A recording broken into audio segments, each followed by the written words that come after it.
Good morning, everybody. I just want to thank all of my fellow governance committee members for their commitment to creating a racially just homelessness system. We must remember that racial equity language rolls off the tip of our tongues very easy, but implementing true racial equity and social justice in our systems demands that we not only center but share power with Black, Brown, Pacific Islander, and other communities overrepresented in the homelessness system. We must not forget that the root cause of homelessness is centuries of government-sanctioned racism and systemic oppression. So I just ask all of us be accountable in relationships with communities most impacted by homelessness. We must not only center their voices, but we must also return power to where it belongs. So I guess we will get started. Sarah, do you want to do roll call? Happy to. All right, Nancy Backus. Here. Angela Burney. Here. Dow Constantine. Here. Reagan Dunn. Here. Jenny Durkin. Here. Lorena Gonzalez. Here. Jonathan Hemphill. Here. Andrew Lewis. Here. Kirk McLean. I'm here. Joe McDermott. Here. Ed Prince. Here. Zanita Reed. Here. We are all present. Awesome. So I'm just going to go over a little bit of the Zoom etiquette. So just as a reminder, we'll do just the same as the last meeting, the procedures at various points. We'll engage in discussion. So to ask questions, you can just raise your hand by clicking the button at the bottom right side of your screen. Then you'll be entered in the queue. And then when formal discussion begins, Sarah Dickmeyer, our Zoom host, will call on you in the order that your hand is raised. After your turn, you can raise your hand again and you'll be placed back into the queue. If you have any problems muting, unmuting, or raising your hand or any other Zoom etiquette, please comment in the chat function and Sarah, one of our staff team, will help to resolve that problem. So this morning, we've got some updates from our Lived Experience Coalition members. We've got Kirk McLean who will provide an update regarding the equity training and staffing.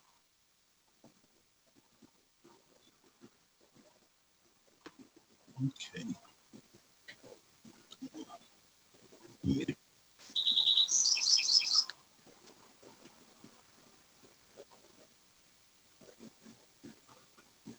You're muted, Kirk.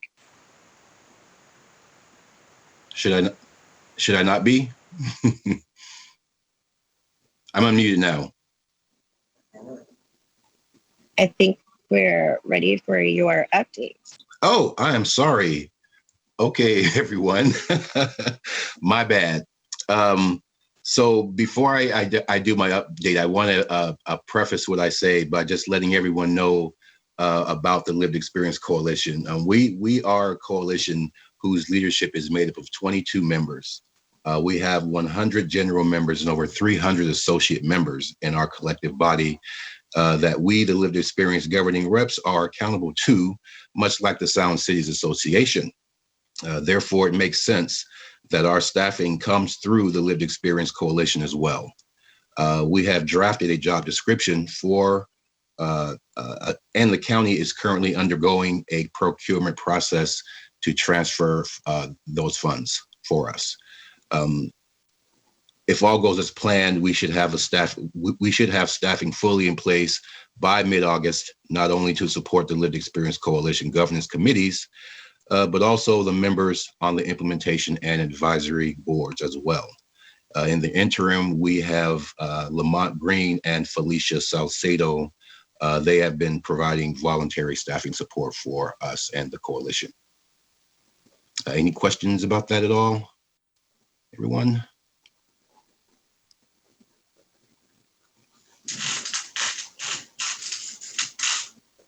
Thank you for that, Kirk. Did you want to, I think you were, in regards to the racial and equity training, did we have any updates in regards to that? Yeah, we do. Basically, at our last meeting, I just want to acknowledge that I made a motion that was unanimously approved by the governance committee and the implementation board that the governing committee and the implementation board together would go through a racial justice and anti-oppression training so that we could have a shared consciousness around the language analysis and tools needed to be able to identify, describe, and dismantle persistent drivers of inequality. The Lived Experience Coalition is currently consulting with an anti-racist community organizing group and leaders, and will have a proposal for this body by the next meeting with more details. So please stay tuned for that. Thank you for that. Yeah, that's the update. Thank you. Thank you for that. I totally forgot to the agenda overview. We will be doing approval of minutes in just a few moments. We'll have public comments coming up. We've got a staffing update by Jason Johnson and Leo Floor. We'll have Bobby Hume speaking, and then we'll have the consideration of our implementation board nominees. So I think everybody has been able to get a copy of the minutes from the last meeting.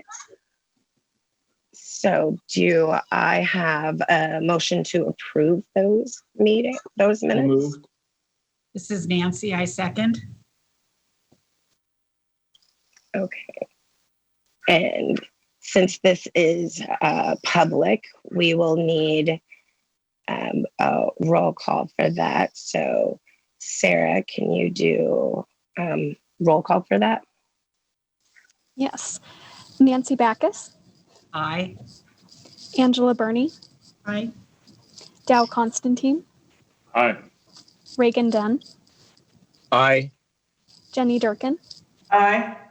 Lorena Gonzalez, Aye. Jonathan Hemphill, Aye. Andrew Lewis, Aye. Kirk McLean. Kirk, I was muted. Aye. Thank you. thank you. Joe McDermott, Aye.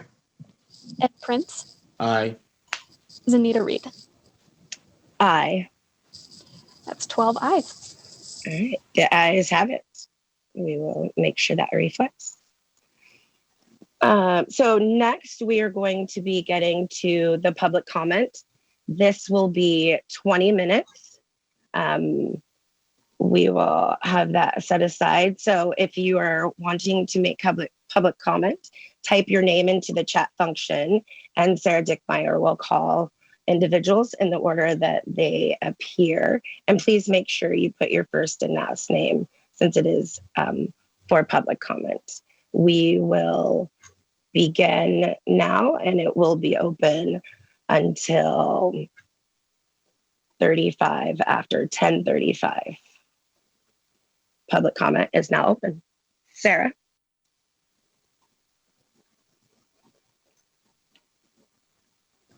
All right, first up will be Bill Curlin Hackett. Give me 1 second to unmute you, Bill.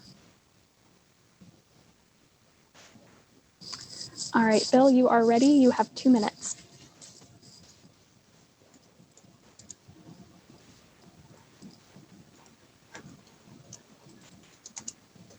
Okay, there we go.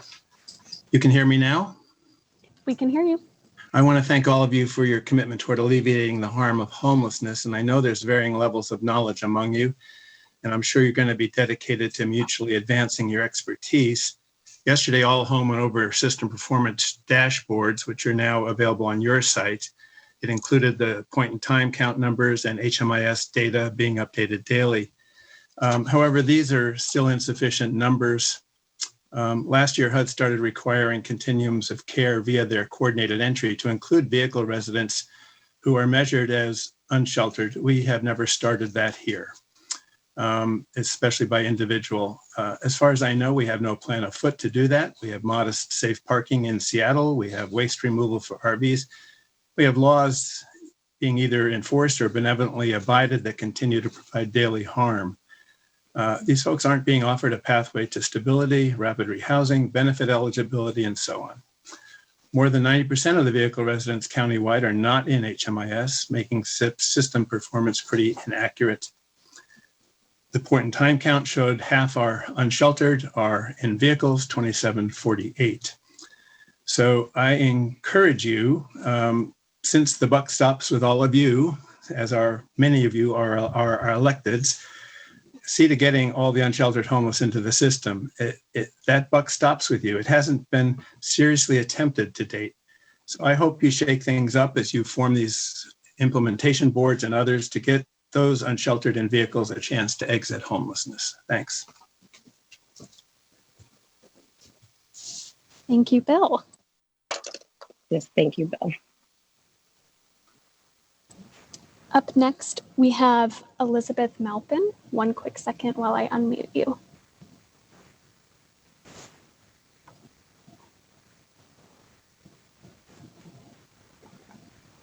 All right, Elizabeth, you should be all set. You have 2 minutes. Am I still muted? Nope, we can hear you. All right. I'm concerned about the number of people who get into tax credit housing and are not able to stay there. I think we need to look beyond just getting people into housing and making sure that they're stably housed. I do not have the data to look at all of the tax credit housing, but looking at the tax credit housing that's in my community and some of it in, which is Issaquah, and some of it in Bellevue, Kirkland, Sammamish.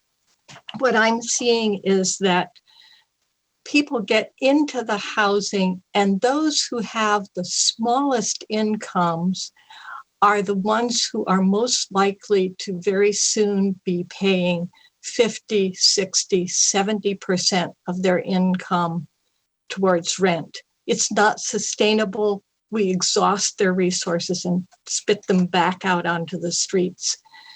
And this particularly affects low-income residents of color, but the data doesn't show me who's who, so I can't give you any statistics on that, but I am seeing that the people who have higher incomes are less likely to be rent burdened. And of course, it's the ones with the smaller incomes who are the most vulnerable to homelessness.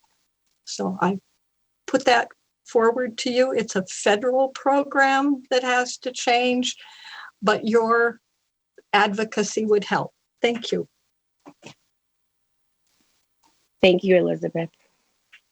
Yes, thank you, Elizabeth. Up next, we have Cindy Charlebois. One quick second while I unmute you, Cindy.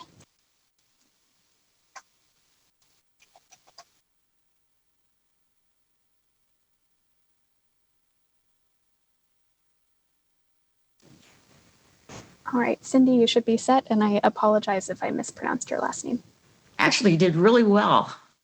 Okay, so my name's Cindy Charlie Boys Drushba, and about 4 years ago, I had 2 elderly women in my family need housing, and one found subsidized HUD housing at 30% of her actual income. Her monthly income is $800, so she lives off less than $9,600 a year. And then my other senior relative went into a tax credit apartment, which also serves homeless. The homeless come in and their rent's subsidized. And then my mom pays 50%. But that's not the point. What I've learned is I've met a lot of seniors out there that are struggling with rent burden or homelessness. And I'm surprised that All Home doesn't separate out their statistics so we can count like how we count the youth, we could count the seniors and the elderly fragile. We have some elderly fragile out there that are homeless. And they really need our help. And what I'm going to ask today is that you don't approve your board because you don't have any senior citizen representation on it. I was so sad to see that. I noticed that in All Home about 3 years ago, and they don't think it's important. I've really asked for them to pull those statistics. They haven't. And it happened here. I looked at the board. I heard a new thing was coming. I was so excited, and I looked at it and I saw lots of other groups represented, but the senior center, the senior citizen, or the elderly fragile is not there, and they're going to be lost again. We gave away their senior rent to United Way. They were waiting. I had them all waiting to start their applications for the shallow rent program, and then it got given away to United Way. We just cried. That's about all I can say. You're forgetting the extremely rent burdened seniors, because they always pay their rent first and then they suffer, but they only have like $100 left the rest of the month, or the ones that couldn't handle it and are homeless. We need to remember our senior citizens. If we can't take care of them first, I really wonder how we're going to take care of everybody. Thank you. Thank you, Cindy. Up next, we have Harold Odom. One quick second while I unmute you, Harold.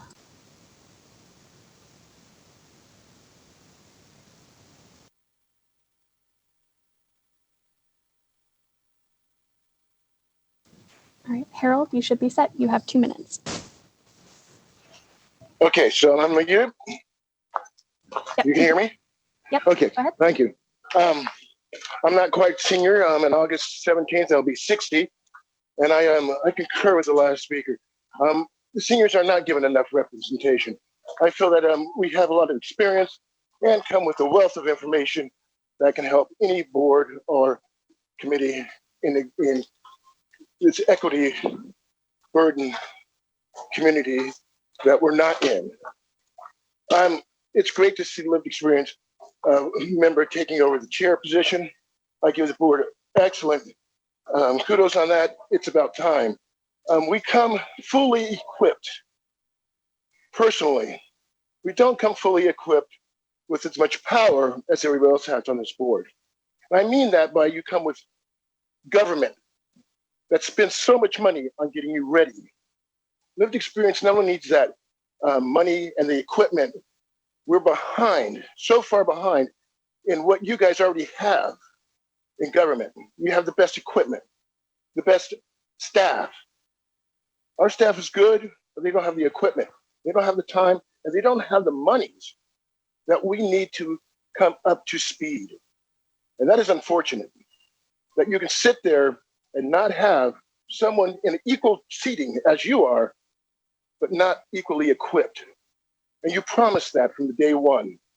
I remember Mayor Durkin and Dal Constantine asked you both publicly, and you have committed to those responsibilities, but you've let them go by the wayside.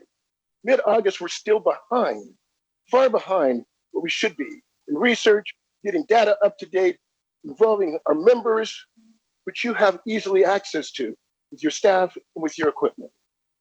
Ask this committee to not only look for the equity, not only in personnel, but in equipment, in so many things that are intersectional that we do not have.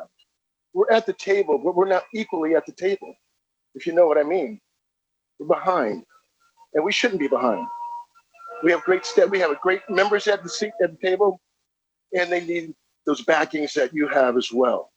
Let's be equally at the table as well as you are. Harold, I'm sorry Thank you, Harold. Yeah. Harold, I'm sorry to interject. We are at 2 minutes. Thank you very much for your time, and thank you. Thank you. Up next, we have Wesley Stewart from the Mockingbird Society. One quick second, Wesley, while I unmute you.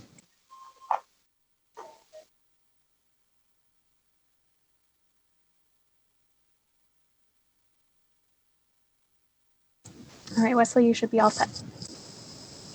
Thank you, committee members, for allowing me to speak. With the sunset of All Home and the Ending Youth Homelessness Now campaign, My questions are, what is the formal process to share information and coordinate with youth service providers frequently and transparently? How is the governing board centering the unique struggles and barriers that youth and young adults face when experiencing homelessness? And how are you holding yourselves accountable to ending youth homelessness in King County?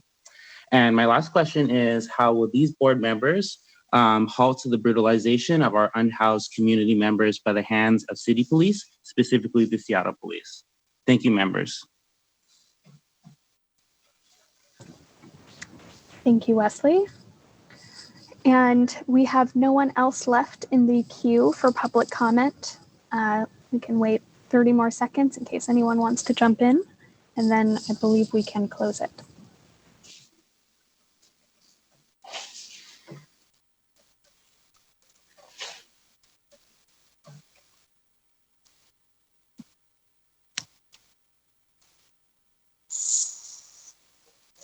Without seeing anybody else in for public comment, we will go ahead and close public comment. I believe it might still be open if people want to type in questions if there's still time, but we will then move on to staffing. We've got a briefing by Jason Johnson, Bobby Humes of City of Seattle, and Leo Floor of King County. We'll hear staffing. Zenita, before we jump into that staff update, I believe Jonathan Hemphill would like to speak. Oh, awesome. Hey, sorry about that, Z. I just wanted to reply to some of the public comment. I know some folks wanted to speak, and I think that we should give them a chance to answer some of their concerns and address it.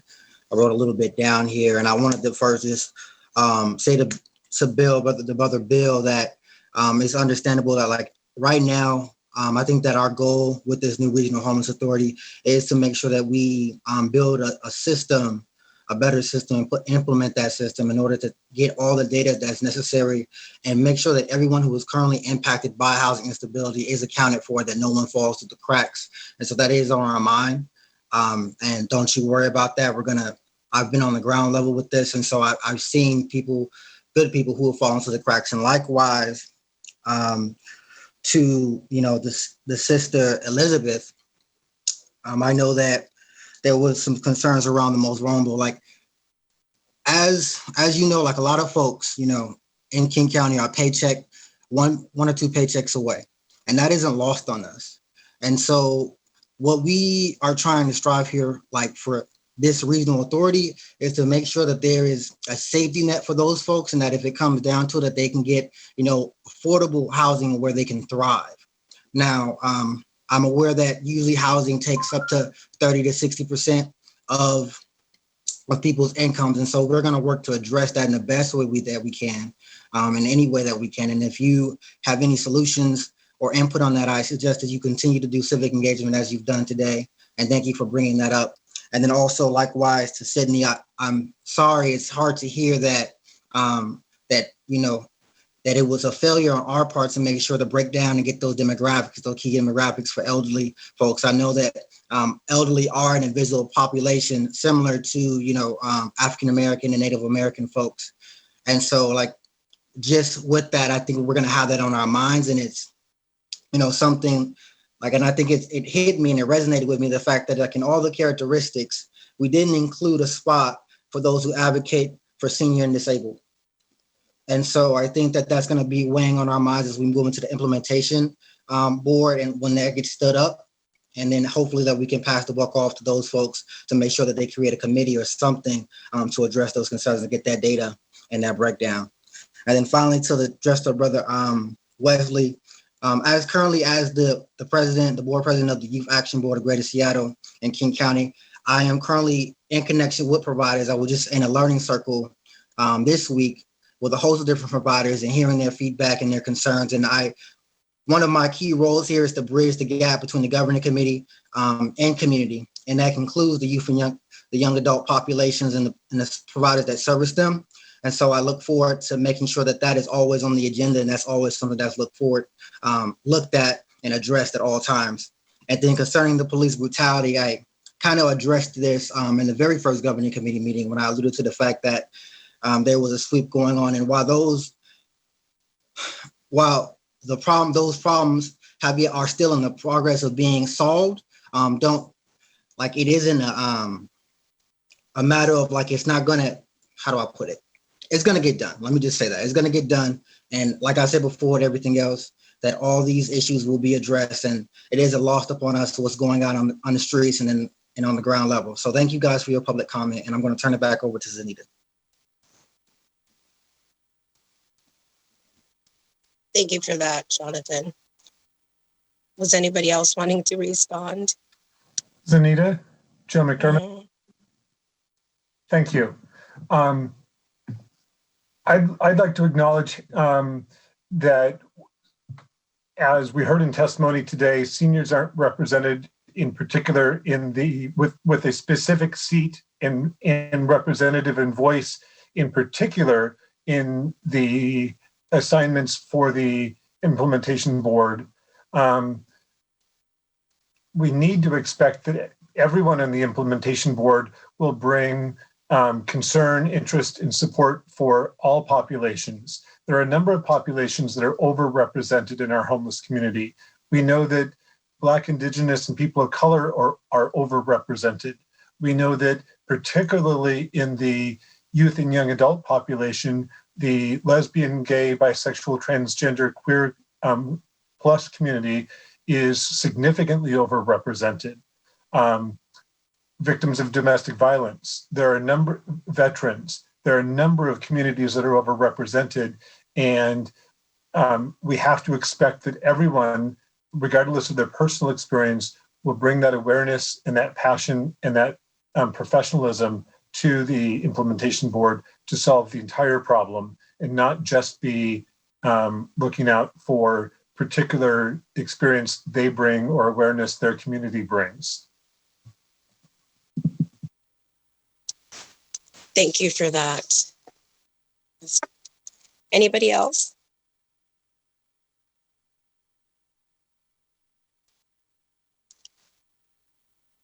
Okay.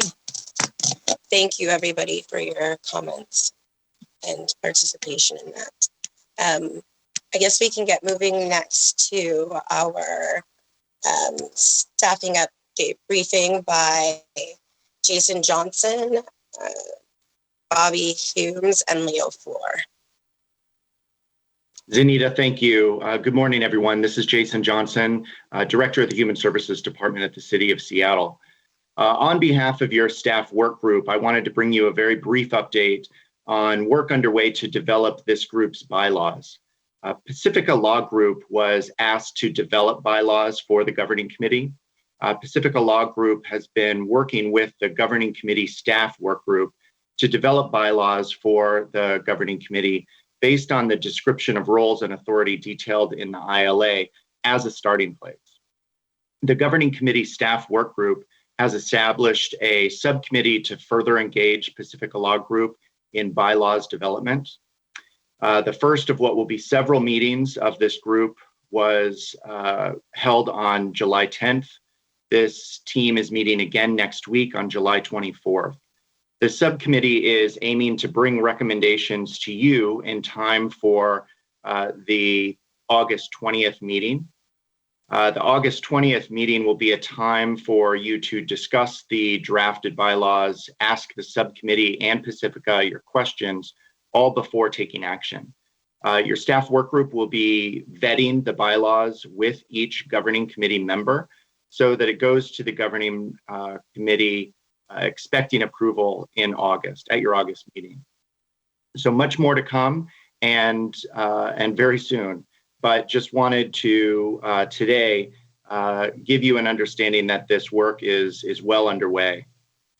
Now I want to hand things over to Bobby Humes, Director of the City of Seattle Department of Human Resources, for an update on the CEO recruitment process. Thank you, Jason, and good morning, all. I hope you, your families, and your teams are doing well. Very excited to say that our contract with the Hawkins Company has now been completed.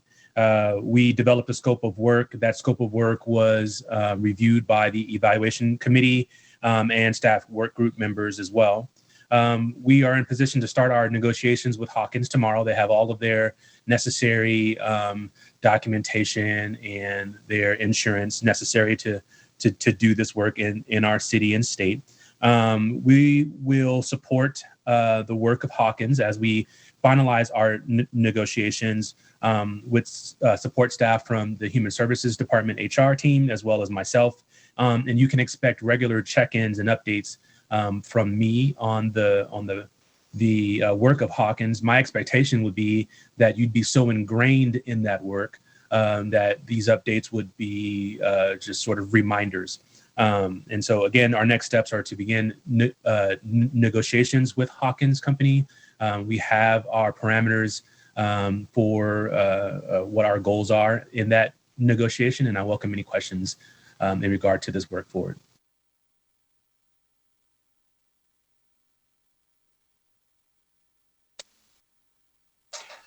Good morning, committee members. My name is Leo Floor, and I work inside of the King County Department of Community and Human Services.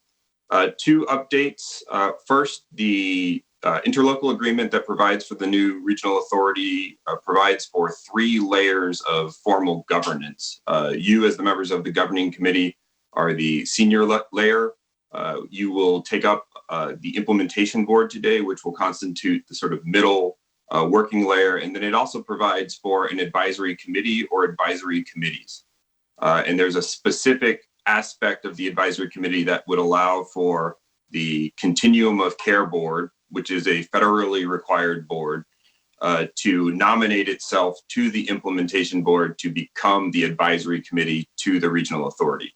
And in doing that, to achieve full integration of the federal regulatory governance, this governing structure, and the implementation board. And that's that unification of governance that's one of the primary motivating factors in the regional authority.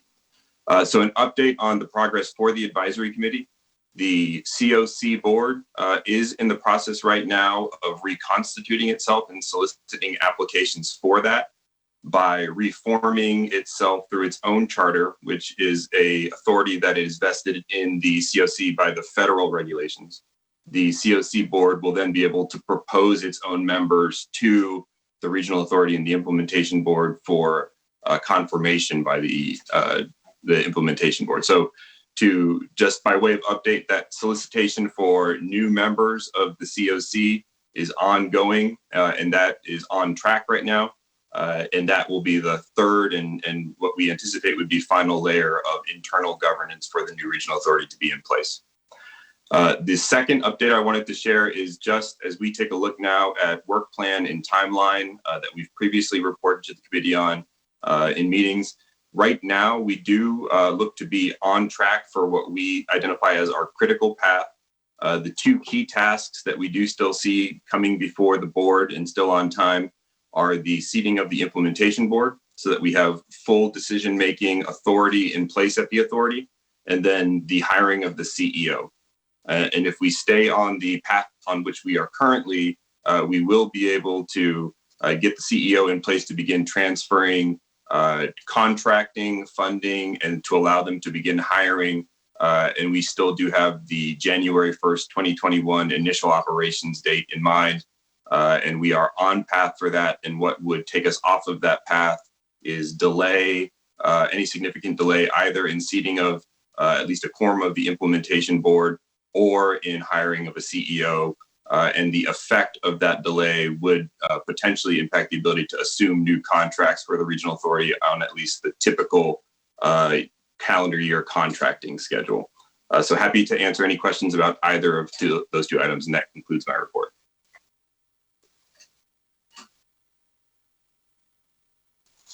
Thank you, Jason and Bobby and Leo, for that update. Were there any questions? All right. If not, our next order of business will be the consideration of the implementation board members. We're going to have a briefing by Deanna Dawson of Sound Cities Association and Jonathan Hemphill, Lived Experience Coalition. All right. Sorry about that. I'm gonna put up the slideshow really quick and share my screen if that's all right with everyone here. Cool. And Deanna, take it away. Great. Thank you so much, Jonathan. And thank you to all the committee members. As Anita mentioned, I'm Deanna Dawson. I'm the Executive Director of the Sound Cities Association. And today, Jonathan and I are going to give you an overview of the governing committee's role in confirming appointments to the implementation board of the Regional Homelessness Authority. And as Jonathan suggested, he's going to be manning the slides today. So hopefully they'll help you follow along. I'm mostly going to be going through the material that's covered in the staff memo that we got to you a couple of days ago. I'm going to start us off in this presentation by walking you through that information that is included in the staff memo, as well as the provisions of the interlocal agreement, or the ILA. And that ILA is also linked in your materials if you want to look directly at that document. The ILA does lay out the different responsibilities of the governing committee, the implementation board, and other entities, which Leo just briefly alluded to. That's also briefly covered in the staff memo. I won't plan to go into all of that in detail today, but briefly, the interlocal agreement does provide that the operations and management of the authority shall reside in the implementation board. And so, Jonathan, if you wanted to show slide 2, that gives a little bit of information there on that for the group. The implementation board shall be comprised of 13 members. 3 of the members of that implementation board shall be members representing individuals who have lived experience. The ILA does give appointing authority for those 3 members to All Home. The All Home board delegated that authority to the 3 lived experience members of this governing committee to make those appointments, and they have done so. The King County Council, the King County Executive, the Seattle City Council, the Mayor of Seattle, and the Sound Cities Association each have appointing authority for 2 members each to this implementation board. Those appointments by those entities are subject to confirmation by this body, the governing committee, and that is the anticipated action for today's agenda. I should note to you that only 12 of the 13 appointments have been made to date. 1 is still being worked on by the county council. And as Leo detailed to you earlier, there are certain actions of the authority that can't be taken until the implementation board is confirmed. And so that's why you are looking at moving forward today on confirmation of the slate of 12 appointments while we wait for that last appointment to be made. In your materials, there are names and bios of the 12 appointees. Jonathan is going to run through those with you in just a few moments. I know that at least 4 of those appointees are on the call today. So welcome to Nate Caminos, John Chelmanak, Harold Odom, and Sima Reddy. Apologies if I missed anyone else, but those are the ones that I saw on the attendees list earlier in the meeting.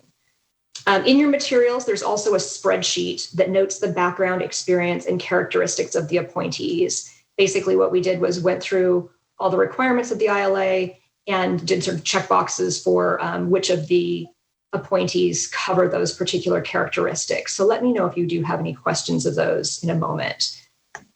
And then on slide 3 is the list of all the characteristics that the ILA members need to have, or I'm sorry, that the implementation board members need to have.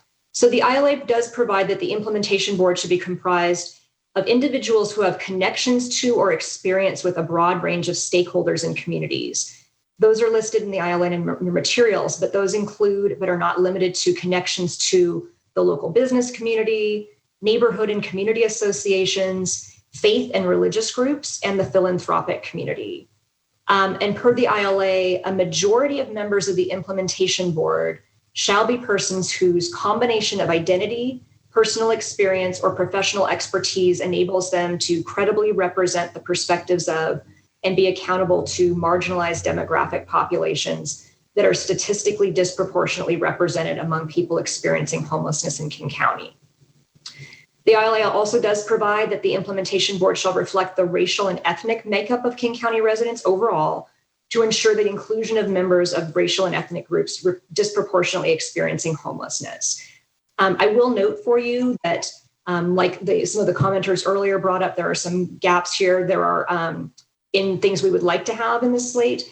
I would note that the current slate is quite diverse, but it does not include any members who are Latinx. So that is something that you may wish to consider, especially as you're looking for that 13th member of this committee to fill out the slate. The ILA also does provide that implementation board members shall strive to reflect a diversity of geographies in King County. This is another place where I would say that the slate is shows a little bit of cracks. I believe that 8 of the 12 currently reside in Seattle. I would note that the slate does not include anyone who lives in any of the rural areas of the county, and it has limited members who live in cities outside of Seattle. It has only 1 member from the east side, someone from Bellevue. There are 2 members who currently live in Renton, and there's 1 who lives in Federal Way.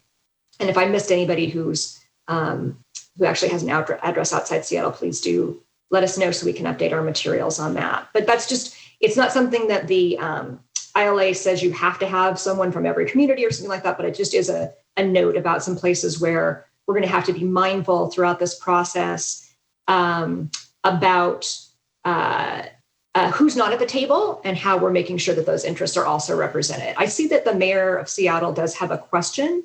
Mayor Durkin, do you want to ask that question now? Yes, thank you, Deanna. I'm sorry to interrupt, but I was looking through the slate and consistent with Councilmember McDermott's note before. I think it's really important that when we talk about the diversity, how important it is, but we also can't place the obligation for raising issues related to any community on those representatives from the community. I think I want to stress it's the obligation of each one of us to bring that. And then I have a question as to whether, is there any LGBTQ members of the implementation board slate? I believe that there is a member who identifies as LGBTQ, but there is not somebody who I believe that is their professional background. I know that the county council is looking at someone with some background in that regard, and that's hoped that that might be something that we can bring forward in that 13th member when the slate is complete. Thank you. Sure. When we get to the individual members too, I think there's certainly opportunity for each appointing authority to speak further about anything they want you to know about their particular appointees. But it's a great question. I do think your point also about it's hard to find, there's a lot more criteria that are contained in the ILA than there are individuals who will be serving on this implementation board. And so we are going to have people again, ensuring that they're being mindful of who's not at the table and how they're going to be ensuring that the voices of those individuals are heard. So thank you for raising those points. Another thing that is noted in the ILA is that at least one of the 3 members representing individuals who have lived experience must represent stakeholders who have lived experience in areas outside the city of Seattle. The ILA also requires that the appointing authority for lived experience members prioritize appointing individuals with personal lived experience. So in addition to detailing what characteristics the implementation board must have, the ILA also provides who cannot serve on the implementation board. And it does provide that the implementation board shall not include elected officials, nor employees of Seattle, the county, or the authority, nor employees, officials, agents, or representatives of current contract holders or any entity that's likely to directly benefit from the actions of the authority. So that did rule out actually a number of candidates that initially folks looked at. Finally, the ILA provides that all implementation board members shall possess substantial and demonstrable expertise, experience, and or skill in a number of areas. And that's in slide 4, shows you what all those areas are. And that each individual who's being appointed should have at least one of those areas of expertise. And those are laid out in detail in your memo as well. And it's also in the ILA. So your anticipated action today is to confirm the slate of appointees put forth by the 6 appointing entities. Confirmation does require an affirmative vote of a majority of governing members present. So I'm now going to turn it over to Jonathan. He's going to walk you through the appointees from each of the 6 appointing entities. Their bios are also included in your materials. But please let me know if you have any questions now about what I've presented on so far. Otherwise, we'll turn it over to Jonathan. All righty. Thank you for that, Deanna. So as previously stated, the nomination, I just want to give some context in the background of the nominating committee that brought these appointees forward. And so a committee made up of staff representing each of the 6 appointing entities met over the past month and coordinated and collaborated together to ensure that all the areas of expertise and skills and also the demographics criteria characteristics were met. This includes the mayor of Seattle's camp, the Seattle City Council, the King County Executive, King County Council, Sound Cities Associates, and the lived experience. And to that note, each of the elected official bodies outside the lived experience have the ability to appoint 2 members each, while the lived experience leaders get to appoint 3. Today's slate includes 12 of those 13 appointees, and we will go through their names. I would also like just to give some time. I'm going to go over their names briefly, and if any camp that any block that wants to give any further information on their appointees, please raise your hand, and Sarah or Zanita, please let me know so they can do so. So the first one is from the Seattle Mayor's appointees, and her name is Helen Howe. She's been appointed to serve a 5-year term. Key background points highlights is that she was the former director of policy and research and social initiatives at King County Housing Authority. She's the former director of Pierce County Human Services, and she checks off the box of equity implementation, fiscal oversight, and business operations and strategies. The next one is Reverend Dr. Casey Anderson. He has been appointed by the Seattle Mayor to serve a 4-year term. He is the senior minister of the First African Methodist Episcopal Church. He started programs like the FAME, Equity Alliance of Western Washington, and MLK FAME Community Center. He checks off the box of equity implementation, and I think also the criteria of faith, the faith community. Really quick, does the Seattle Mayor want to speak on either Helen or Reverend Casey Anderson? Or add anything? No, I just have briefly, each one of them is just not only has deep experience, but I think will bring just a range of insights to the board that will be invaluable. I've worked with each of them in different contexts, and I think that their commitment to these issues, their commitment to the community will be really just what we need in this kind of global aspect. So I'm very excited for both Helen and the Reverend Dr. Casey Anderson to serve. All right, thank you for that. The next up on our list are the Seattle City Council appointees. They include Dr. Sima Reddy. He has been appointed to serve a 3-year term. He has a position at the Veterans Association Medical Center. He has worked in the field of homeless health since completing his internal medicine residency at the University of Washington in 2012. He checks off the boxes of physical and behavioral health analysis. The next up on our list is Paula Carvalho. She's been appointed to serve a 4-year term. She is the current program officer on youth homelessness strategy at the Rakes Foundation and the former director of youth programs at the Mockingbird Society. She checks off the boxes and expertise of equity implementation, homelessness service provision, and youth services. She also meets with the characteristics of philanthropy. Excuse me, before I go, does the Seattle City Council would like to add anything on to what I said about their appointees? I'll jump in here, Councilmember Lewis. Appreciate the opportunity to speak. Just very briefly to say that it was a really great process to have a public process inviting citizens of the city to participate in our process to put nominees forward for the implementation board. I am really excited to vote today for Dr. Reddy and for Ms. Carvalho to take these positions on the implementation board, and it just really great to have them here for the consideration of the rest of the group, and look forward to voting them forward. Awesome, thank you very much. Next on our list are the appointees for the King County Executive. We have Gordon McHenry. He has been appointed to serve a 4-year term.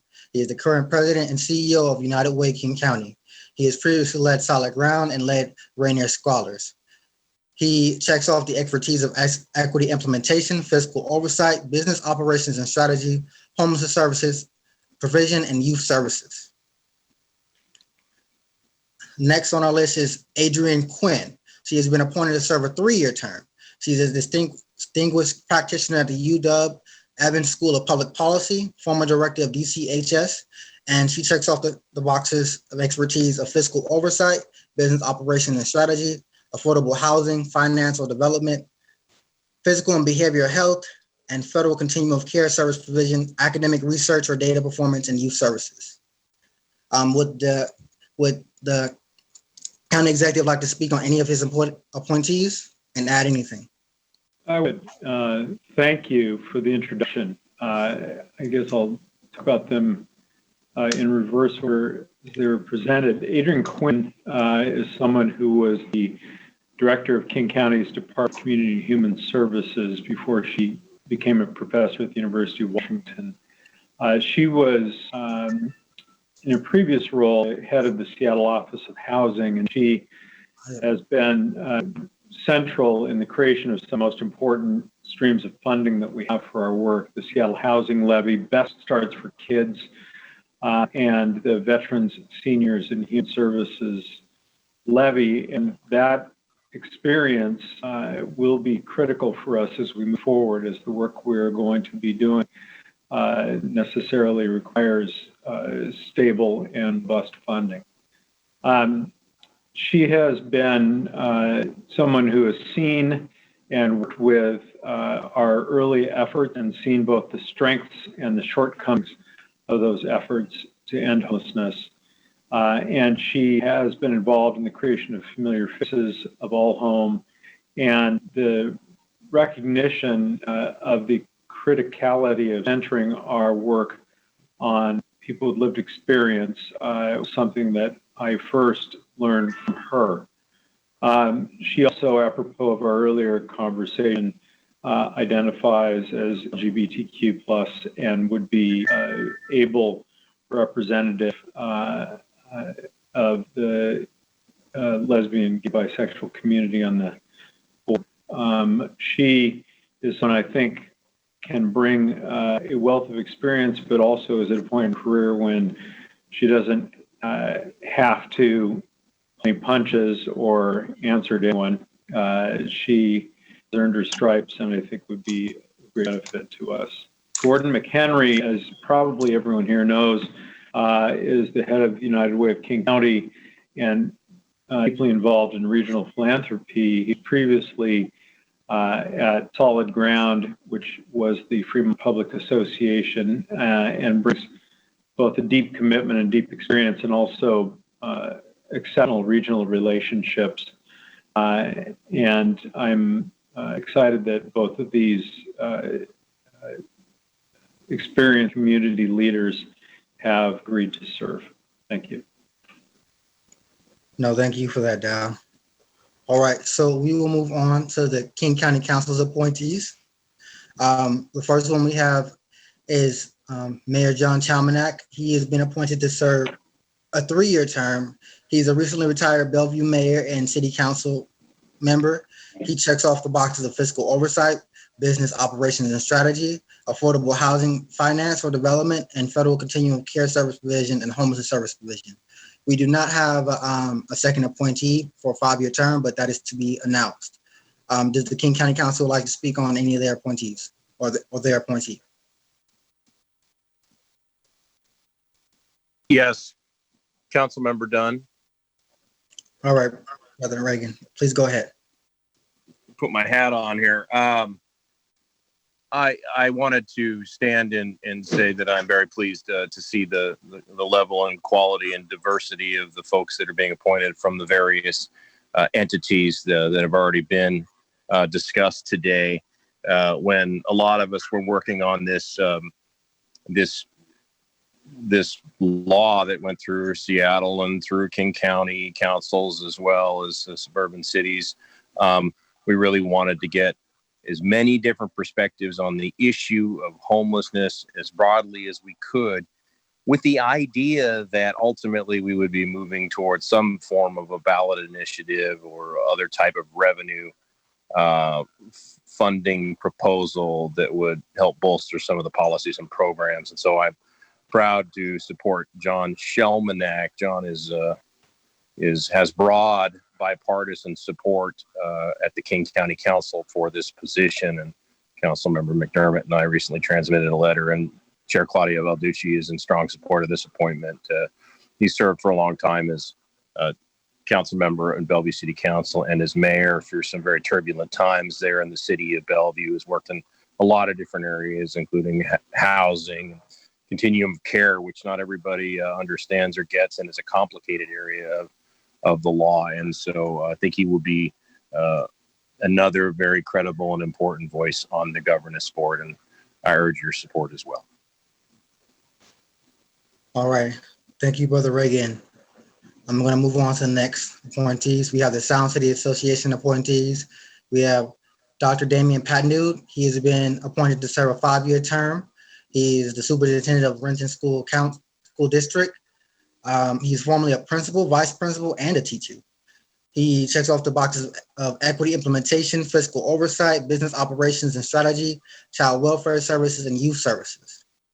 Then we have Nate Caminos, yes. I don't want to butcher this brother's name.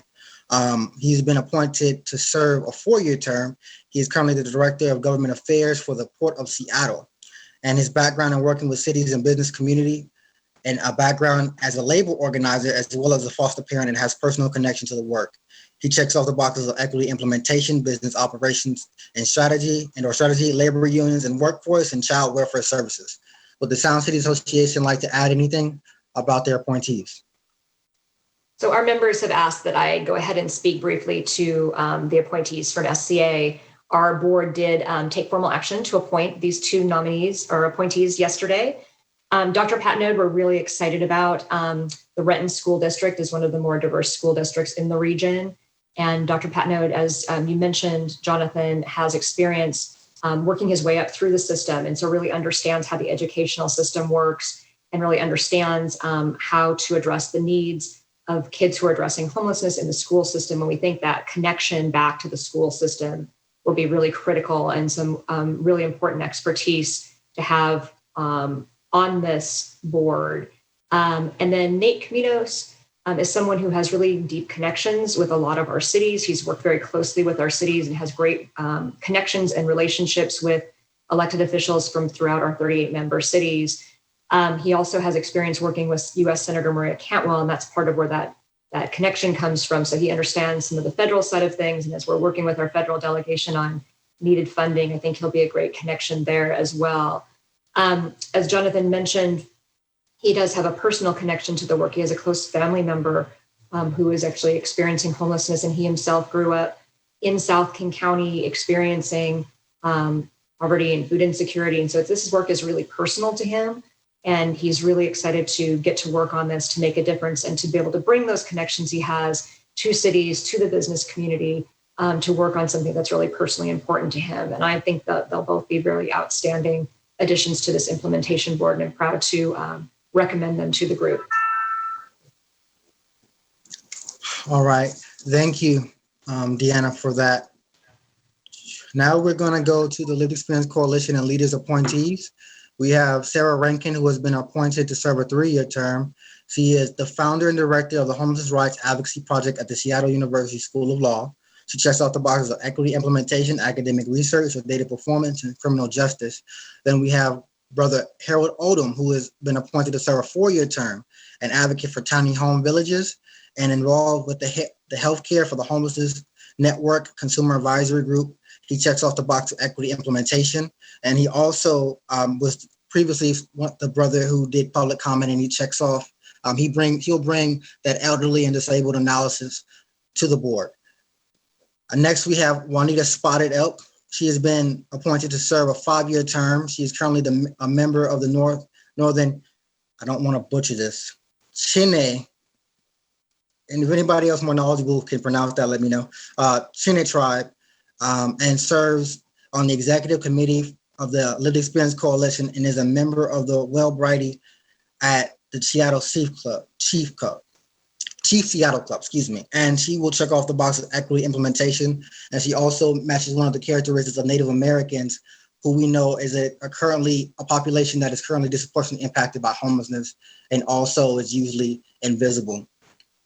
Does any of my other lived experience colleagues governing committee members want to chime in and add anything? And then I will wrap it up and then move forward. No, Jonathan, I don't in regards to our nominations. I do just want to make a correction in regards to one of the nominees. It's Dr. Carrie G. Anderson, not Casey, just making sure we make that clear. So okay. Thank you. Sorry, my apologies. I don't want to butcher anyone's name. We just had a conversation about that, right? earlier. So with that said, I'm going to wrap up and say this, that, during this process, it was a great back and forth, and we got to hear a lot of the different camps. I think we broke out of our silos and we worked together to try to bring the best slate possible to the governing committee. And with that said, I would like to make a motion currently. There is some considerations, and I'd like to make a motion to review one of the names, and that will be Mr. John Chalmanek. Would anyone like to second that motion? Yeah, I would second that motion. This is Kirk McLean. All right, thank you very much. Jeanette, can you facilitate? Yes, so it looks like we are going to then have some discussion in regards to this.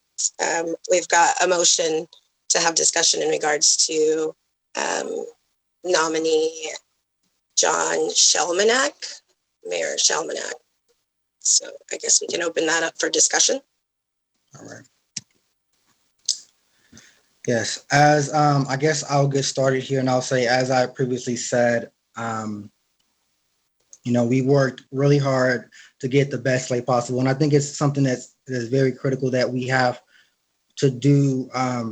In regards to this regional authority, we're living in a moment of history. We're historical figures, and everything that we do will be a reflection on us in the future. So when I think about this, I say, when scholars open up the history books, will they find that we did everything possible and we changed the way this whole situation, this crisis, this epidemic went?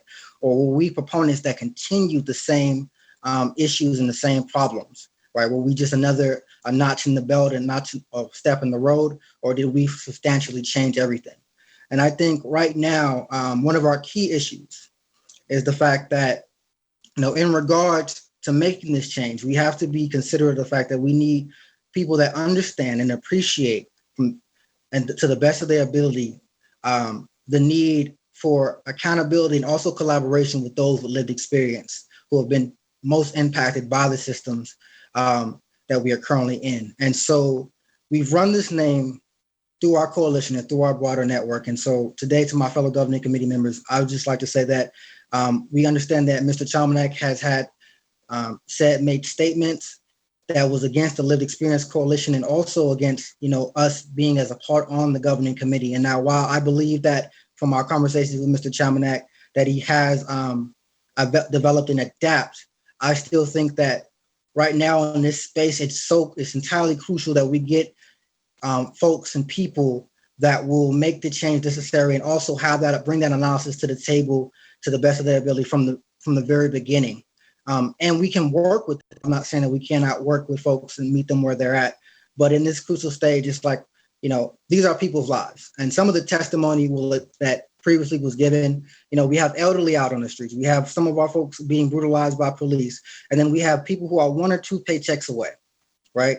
And with that said, when this moratorium lifts, we're going to be looking at, possibly in King County, a homelessness crisis like we've never seen before. Because of these 1 or 2 paychecks away people, they pretty much their savings have been annihilated and everything that their safety nets have been removed. And so we need to do everything that we can to raise this thing up. And if we do, we will be right on time to address all the concerns. And we cannot do that without full appreciation of those who are going through it, regardless of, their expertise or their background. And I like to, that's my comment. And if anyone else would like to comment, go ahead. Next, we have Thank Nancy Backus. Thank you. I would like to say that I am coming from a place of respect for each one of the organizations that is providing appointees that we are to confirm today. I am going to trust that the vetting has been done. I may personally question some of the appointees, but I also believe that if we have everyone that has a common mindset, we are not going to change how we move forward. We have to have the opportunity to have those challenging discussions. And as Jonathan, as you said, perhaps former council member Chelmanak initially had some concerns over having people with lived experience on the implementation board or on the governing board. As you said, he was able to move forward and change his opinion and became supportive of that process. I believe that's where we are in our society right now, is once we know better, we do better and act better. And if we can't support that process and support someone moving forward with us that has changed their opinion based on new information that they've received, then I don't think we're going to be successful. And it can't just be everyone looks and acts like I look and act, and that's how I'm going to be comfortable. This is going to be an uncomfortable process, and I believe we have to have that opportunity for diversity of mind, thought, background, every type of diversity. And I am going to be supportive of John Chelmanak being on this board, because I do support each organization being able to bring forward their appointees. Thank you. Next, we have Lorena Gonzalez. Thank you, Sarah. Thank you, Nancy, for those comments. I think we agreed originally that we weren't going to use our titles. So I just want to make sure that's still the agreement, because I'm going to be referring to folks by first name. Okay, I'm seeing heads not up and down. So really thank you to the folks with lived experience for sharing their concerns with us about the nominee, John. I do know that that is a hard thing for you all to do. It's not easy to flag concerns about one particular person. And so I respect your courage in bringing that up in this public venue, even though we are meeting remotely, to share those concerns with us. I have a general question, and I'm not sure who on the line is most appropriate to answer that question, but it is about language that I found in the interlocal agreement. And so I want to point folks to the interlocal agreement language that addresses issues related to board member characteristics for the implementation board. Deanna did a great job of walking us through those board member characteristics. There is language in section 2, subsection A, that says, quote, "The implementation board shall neither include elected officials nor employees of Seattle, the county, or the authority, nor employees, officials, agents, or representatives of current contract holders or any entity that is likely to directly benefit from the actions of the authority." And then it gives an exception as set forth in section 4 of this article. Just really quickly, the language around elected officials does not say whether it is a current or former elected official. So the language appears to me to be rather vague in terms of elected official status. And I recognize that John has a long veteran career of being an elected official since 2004, I believe, until December 31st of 2019. So it's only been about 7 months since he hasn't been in an actual elected official position. And I'm just raising the question of whether appointing someone who it was just so recently an elected official, although arguably still a former elected official, if that runs afoul of the intent of the language that I just read from the ILA, that seems to, again, want to protect the implementation board from politics, and I'm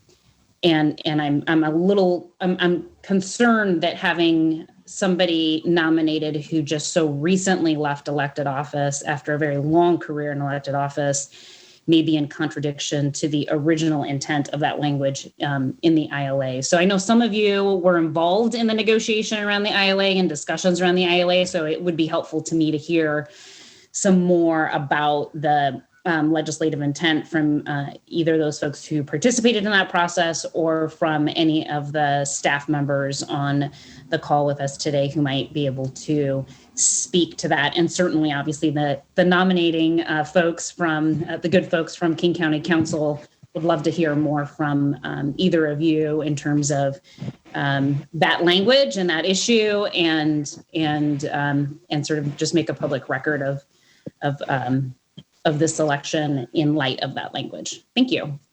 Lorena, would you like me to speak to that as staff and speak to the discussions that we had as a nominating committee about that? Yeah, however, I think the more information we get out about this, the better. Again, I think there was a lot of public conversations about not creating an implementation board or a regional authority that was over politicized. And so I just think it's really important for us to sort of have a conversation about how we reconcile that with the nominee of somebody who is, I understand, now a former elected official, but that is fairly recent in terms of his former status. Yeah, so there was quite a bit of conversation about this, and the intention was that it not be a current elected official. I will let you know that during the nominating committee process, there was actually at least one person who was brought forward who was a current elected judge. And we talked about that. There were several people that were considered as potential nominees who were former elected officials, and nobody felt during that staffing process that that would contravene the ILA. The idea, I think, was more to be ensuring that, because we have a governing committee that is the elected official board, that was envisioned as the elected official board, that they wouldn't have like mixture between the two, I think was part of the intention there. In fact, one of the conversations we had sort of early on during this was that the way that the ILA reads, because of like, I'm a comma stickler.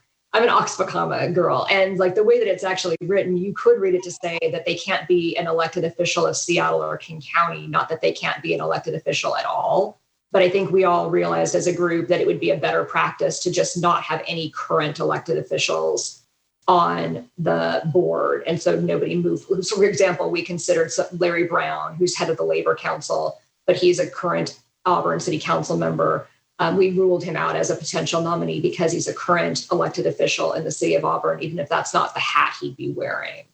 But during the formation of this entity, it was not meant to, in any of the discussions that I was privy to, and I think I was privy to most of them, rule out per se anybody who was a former elected official. In fact, to the contrary, there were numerous people that were discussed as like ideal candidates who would have been former elected officials. So I hope that's helpful, but certainly I think it's up to you all to determine whether or not you feel that each individual person meets the intent of the ILA. But legally, there's nothing that would bar you from having them on there. If I might, Ms. Reagan. Thanks for that briefing. Yeah, as someone who was involved in negotiations of the ILA and ultimately voted for its approval as to the Seattle City Council, the issue was relating to elected officials was based on this principle, that someone who is currently in elected office, who would be running again for that position, might not be able to make the tough and necessary choices that they might otherwise do because of that position. It's the same principle behind why, for example, the framers of the Constitution created lifetime appointments for federal judges. You didn't want to mess with the concept of having to get elected or reelected, that they could make tough, right, proper decisions without worrying about offending a constituency. So that is the legislative intent, as certainly I understood it. And based on that, now that Mr. Shelmanek is out of office and doesn't intend to run for office, I think he's well suited for the job. Okay. I would like to chime in here really quick and say that I've heard everyone's like viewpoints and everything like that. And I think that, first of all, Ms. Nancy, I just wanted to talk to you. I think that, while it's good that Mr. Chalmanek has learned from the experience, I want to say that at whose expense do we create a learning moment? You know, at whose expense, whose lives are on the line when we try to create a space and we go in the framework of everyone needs to like slow down and learn in regards to those with lived experience, right? I've been through the system. My colleagues have been through the system. The Lived Experience Coalition is the Lived Experience Coalition because they've been in the system, because they've lived this. And for a very long time, it seemed as though like everyone's, you know, speaking to and preaching about, oh, they need to learn. And while the fact that our people are hurting, somebody's hurting our people and they're dying, right? They're dying and they don't have the very thing that they need to have to be a citizen in this society and to be acknowledged. They're being walked by every day and no one sees them, no one acknowledges them. And so while I understand and I appreciate the fact that Mayor Chalmanek has learned and he has changed, the fact of the matter is we cannot risk that. At this time, like right now with this COVID-19 situation and everything else, I don't think that it's going to be pertinent or in our best, like in terms, like in our best interest to do that and to make that type of space for that reason. And also, I just want to say that we need just to double down. We need to center those with lived experience, and we need to have that same mind for it. Now, I appreciate different ideologies. I've spoke with some folks, and as I told to those folks in those camps, you know, I appreciate your different ideologies, and I also understand and very much respect that you were going to bring your appointees and that your process was your process, and that we work together in the best way that we can and collaborated. However, with that said, you know, I think that we can't allow like how do I put it? We can't allow like the process of like wanting our best candidate or the candidate that we chose to hinder the progress and the work that needs to be done, right? I know that Mr. Mayor Chalmanek is an awesome person, but I don't think that for this purpose, and he's also, not only that, but he's also served on the COC board. So he has been directly a part of this work beforehand. And so that begs the question, when he was a part of this work as a part of the COC board, why didn't he develop the analysis then to understand that the importance of people with lived experience in these discussions, in the decision-making process, in this decision-making process, right? And so with that said, I'm still gonna push on Mayor Chalmanek. Now I understand that, you know, like I would respect, you know, Reagan Dunn, King County Council, you guys bringing him forth, but you know, whose lives are on the line, and the lives on the line are my people and also our fellow citizens and our neighbors. And he's had a chance to learn this. And I appreciate the fact that he has learned, but we need to make a space, and we need to have at least, if we can at least, you know, have one thing unified, one unified thought. We can be on any part of, have any ideology, any, you know, on any part of the spectrum, but if we can at least agree that lived experience should be centered at all times, then I think that this is going to succeed. And if even one person doesn't truly believe that, then we're going to end up in the same situation that we were before, which led up to the creation of this authority. So with that said, I'm going to, you know, pass the buck. I talk a lot. I'm going to let, you know, other people speak. So thank you again. And oh, wait, one more thing. Ms. Gonzalez, it does raise a point, though, the spirit of the bill with elected officials, that we need to think about that because of the fact that, you know, in the Poor People's Campaign, we don't allow elected officials in our Poor People's Campaign to speak on platforms either for that exact same reason. Our spirit, the reason is because we understand that even if you were a former elected official, that you're still connected to that. And we are very on point with making sure that the platform that we are speaking on is a platform of the people and those who are most impacted and are centered at all times. It does not become another political platform in any manner. And while like that might not be the intention, from experience, we know that it might be something that happens like subconsciously or unconsciously, right? And so I think that, and I appreciate the fact that Reagan Dunn and Ms. Deanna was a part of the creation of that and put that in there. And I think that we should continue to do the spirit. And maybe it wasn't exactly how you envisioned it, but I think the current interpretation, if we make that as broad as possible, that we can really, you know, stick to the spirit of what was laid out. So that's it. Now I'm going to be quiet. Next, we have Angela Burney. Thank you. First, I wanted to talk about Lorena's quote in the ILA. I was a part of creating that and worked really hard the last part of last year about the language, talked to a lot of people, tried to find the right fit. But part of that was also that no one could be a recipient of any funds. No one could be a part of anything else. We have a lot of other people on that IB or implementation board that have past experience in a lot of other areas as well, that they are no longer involved. But I think it's important to have that wide breadth of experience. And that was why we tried to collect together that large kind of picture of what kind of experiences people have. So we had this big collective to make sure we were touching on as much as possible. I will be supporting everyone's candidates that they have put forward from each different group.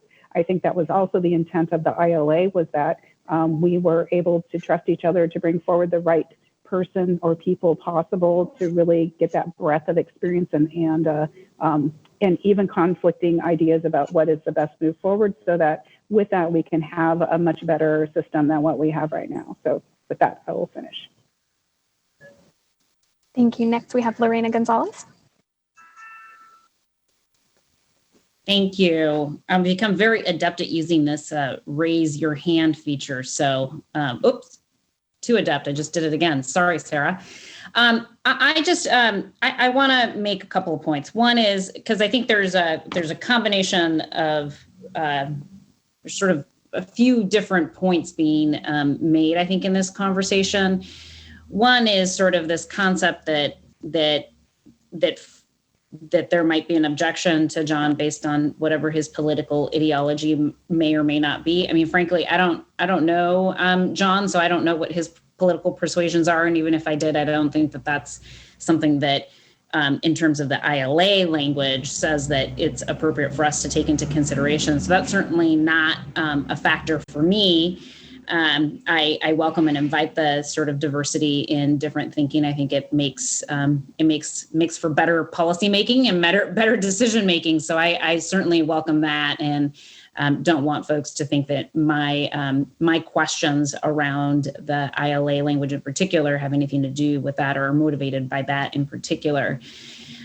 Just to go back to the ILA language, there's also been a few comments made about I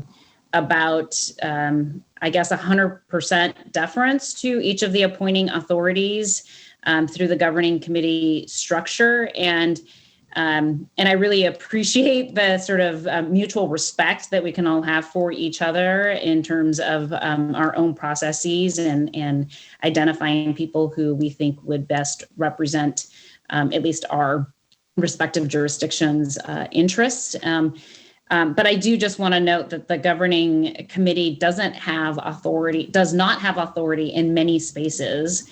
One of the few areas that the ILA does grant the governing committee opportunity to act in is on the concept of confirming and selecting members of the implementation board. And so I just want us to be careful about setting a precedent where we are saying that we will never disagree with potential selections from our neighboring jurisdictions in this sort of effort around organizing and structuring the implementation board and any other decisions that might come down the path that we as a governing committee have the authority to act upon according to the ILA. And so just want to signal my discomfort with that argument that there should be sort of a complete deference to decisions that are being made outside of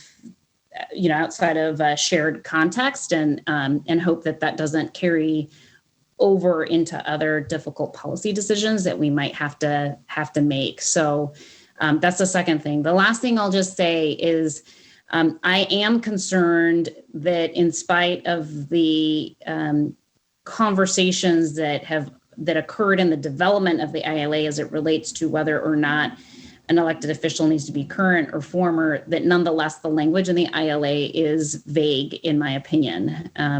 I wish the language in the ILA said that it was prohibiting current elected officials from participating. And unfortunately, the ILA doesn't say that. It just sort of generally talks about elected officials. And, based on this conversation, we can all come to a different conclusion on what that language means or is not or doesn't mean. Related to that, I would say that somebody who has just recently finished a long career in elected office, I think that's concerning to me as well. Even if I saw language in the ILA that said former elected official, I still would have wanted to see some sort of language about how what we meant by former elected official. I've had an opportunity to draft several pieces of legislation where we've prohibited certain types of folks like elected officials from participating in certain processes, but added some granular detail around, making sure that there is temporal separation between the last time that they were in the role of an elected official and the period of time that they're now being called upon to serve in a different capacity. And I just think that's really important to create space and distance and promotes the integrity of these processes and these systems that we seek to set up in a different way. So for what it's worth, I'm persuaded to support the motion that has been made, if one is going to be made, to not vote in favor of this particular nominee. Again, not because of ideology, not because I don't believe that folks went through their appropriate process, but because I have concerns about that language in the ILA that unfortunately exists as it exists, and I hope that perhaps in the future we can clarify that language to avoid this in the future if it's necessary. Thank you. Jenny Durkin.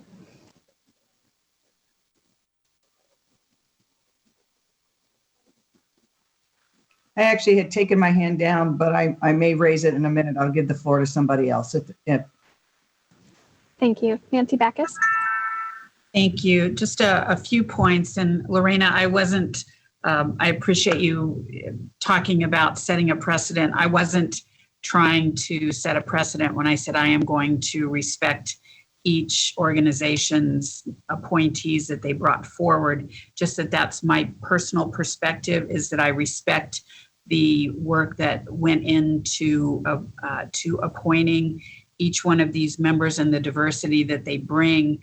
And just a couple of points then, if we are going to get to that level of former and also for geographic, John Shelmanack is the only one that would be serving on the implementation board from the east side. While I am in South King County, and I am thrilled that the two appointees that Sound Cities Association is bringing forward are from the Renton area, which also include that Renton is part of the South King County portion. I want to make sure that there is opportunity for the east side to be respected and heard in these considerations. I will also say that while he may be a former mayor, he is no longer there, but what he also brings in benefit of being a former elected is that he knows some of the pitfalls, right? He can provide some of that perspective that may not be available on the implementation board from someone who has not served in an elected position, of what challenges we may fall into. And if we're going to go with the wording, they can't be, whether it's current or former. While I adore, respect, and admire Adrienne Quinn, she is a former King County and employee. So if we're going to get to that level, then we may be able to nitpick just about everyone on this implementation board slate of appointees. But I think each one of them, as I said earlier, even if I don't agree with everyone that's on there, I am going to respect the work that each one of them is going to bring to this implementation board with diversity of thought, with diversity of experience, and knowledge. And so I will leave it with that. Andrew Lewis. Thank you so much. I really appreciate the very granular conversation we're having about what our vision in forming this first implementation board is going to be and what the roles of the folks who sit on that implementation board are going to be. I share a number of Council President Gonzalez's concerns because I think that part of my analysis in examining former Mayor Chalmanek as a nominee to the implementation board is sort of an assessment of right public servant in the wrong place. And I think that that's really the conversation where, if Mayor Chalmanek was still an incumbent mayor of Bellevue and would come forward to be part of this governing committee and sort of bring that skill set here to the work that we do with the unique skill set that we have and the unique perspective that we have as elected officials, I think that that would be a more relevant place for that type of service. I think I agree with some of the concern that being so recently removed from that unique opportunity to serve in elected public office and then to sit on a panel mostly composed of former executive level officials in departments or nonprofit managers or folks that bring the skill set of what we're looking for in an implementation board is something that is persuasive to me in being reluctant to appoint someone that is so has been so soon removed from that unique role to go into a different one. And it does seem to be blurring the lines to me between the skill set of what we want in a governing board and the skill set of what we want in an implementation board. I look forward to continuing to have this conversation today. I just wanted to be transparent about from really analyzing a lot of the comments people have been bringing up. I do find persuasive this distinction about roles and how that might inform the service of individual implementation board members. So I just wanted to put that out there. Kirk McLean. Yeah, I just want to chime in here and give my opinion on what I've heard and the conversations that I've had with the LEC leadership. I believe, and Jonathan and Lamont and leadership can correct me if I'm wrong here, but I believe for us, from our position, we are really looking at expertise and experience versus commitment to anti-racism and racial equity. I don't know Mayor Chalmanek. I've never heard of him before his name was put forth for this implementation board seat. I've had discussions about him, and I've actually spoken with him on the phone recently. And, for us, it just, I don't know him. And so all I can really go by is what I heard him say to me on the phone recently and what his track record has been. And, so I can't really speak to whether or not his being on the implementation board contravenes the interlocal agreement and the politics that might be involved with him being such a recent mayor. I don't know about that stuff. My concern is really with whether or not he has shown and demonstrated a willingness and a position of racial equity. And to that point, I have not seen that. He did say in a conversation recently with myself and some of the other LEC members that he's willing to move forward. He's changed his mind, or he sees things differently nowadays. And I fully respect him for having that position now. But it's like Jonathan said earlier. Can we really afford to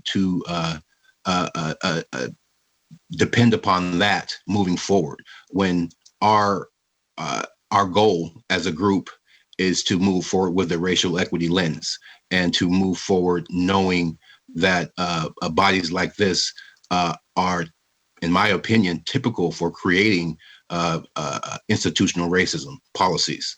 It's just how I feel about it. And so, I can only speak from my perspective. And it's just like the whole situation where the public comment person called up and talked about seniors. It seems like we just kind of casually didn't put someone on there to represent seniors. It just kind of happened, and even with LGBTQ and youth and disabled folks. I mean, where are those folks on the board? So so these are things that just kind of happen, and they need to be called out. And I don't know if someone who hasn't done that in the past will do that in the future. That's our main concern. I think this gentleman, Chelmanek, is obviously very accomplished individual, brings some really important skills and some really needed and necessary skills to this implementation board. And that's fine, but will those skills include racial equity? Will those skills include a position where he moves forward with a racial equity lens, an anti-racism lens? If those things can happen, please, put him on the board. I don't know that, though. I don't know enough about him to say, yeah, I think I can, believe that that's what's going to happen. And so I stand firm with the LEC to still, I don't know. I don't like to just say, I don't like this guy, because I don't even know him. I think he's a great guy, but as far as what I know, but I stand firm with the decision of the LEC that we stand against his nomination at this point still. Thank you. Jonathan Hemphill. Yeah, I'm going to chime in one last time here and say that, so just echo Kurt, I think that, we did have a conversation and we did get to speak with former Mayor Chelmanek. And I think that, in regards to that, he's a good person, that he's learning. And then also in regards to geopolitical diversity and making sure that all folks are represented in this. When I had my interview, I think Miss Nancy, you were one of the folks on there, and I said that I would be to do my best to ensure that all different types of communities, whether it be urban, rural, across King County, and this would not be just a Seattle-centric organization, and to make sure that everyone was represented and try to push for the best that we can, that we have a approach that is tailored to each and every individual city, because we know that there are different cultures and there are different things that each city needs. Now, while that is said, I hesitate to say that, I see that right now on the slate for the King County Council that there's one to be announced, right? And I say that, why not go back, put a halt on John Chelmanek, go back and try to find someone who brings that same diversity, that brings that same analysis, and that brings that, and that geographic, ability to the table, but does not have the issues concerning his analysis with racial equity and also lived experience. Can we at least, I think that would be a fair enough, that's a fair enough ask. And I know that we can vote on the slate today and how these people move forward, and then also understand that in the future that there are going to be some more people that we would have to confirm later on as King County Council goes back and tries to consider more candidates. But I do not feel comfortable with someone who we cannot fully, and I hate to say this, but fully, trust on the lives of those who are most impacted, that they will come into this thing and, do the best that they can in regards to racial equity and lived experience when they don't have that track record. And also when they've had the experience, they've had the opportunity beforehand as a COC board member to do so, and then with his extensive analysis in political history, then that speaks volume that has, that up to this point in your long political career, it took you up to this point to finally understand that lived experience that is something that should be censored and that should be a part of the process, right? And I'm not being critical here. I'm just saying this is a matter of fact, right? And these are the concerns, and these are not just my concerns. These are the concerns of the coalition and the wider network of folks that's not just the Lived Experience Coalition and the community. And these are the concerns of folks that's in your cities and your districts. That's all I have to say. I know Ms. Durkin wants to talk, so I'll leave it there. Any Durkin? Thank you, Sarah. Well, first, I want to appreciate the honesty and openness with which people feel empowered to speak. I think that's really important for us to be able to accomplish what we need to do. And as Nancy said earlier, some of the conversations we'll have over the coming months will be difficult and uncomfortable, and we have to make really important decisions.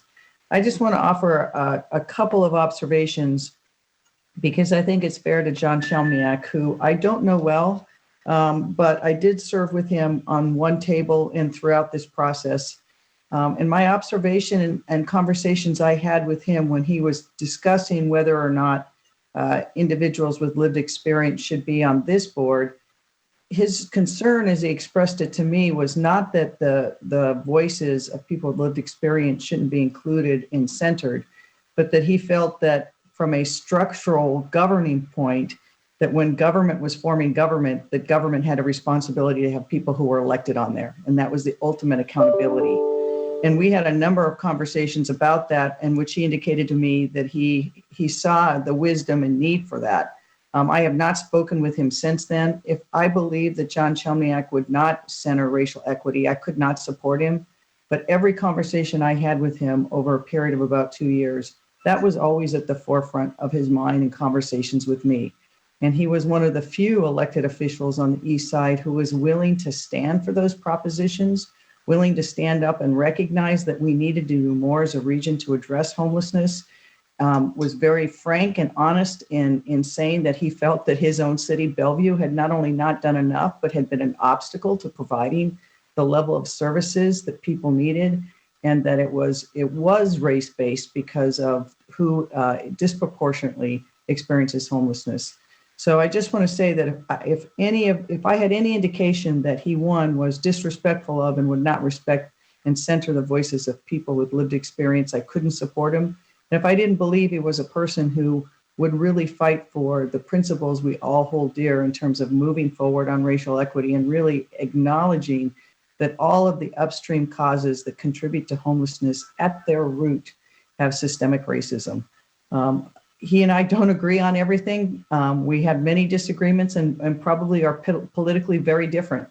But I do believe that, I have a duty to speak on the conversations we did have, that I took his views as being different, not being ones that try to minimize the experience of people experiencing homelessness, nor the importance of listening to that voice, but it was almost a purely government should be government. And he softened on that. So, and as regards to Lorena's comments, I was involved in the drafting of the ILA. I don't find the language vague. Lawyers know how to put current or former.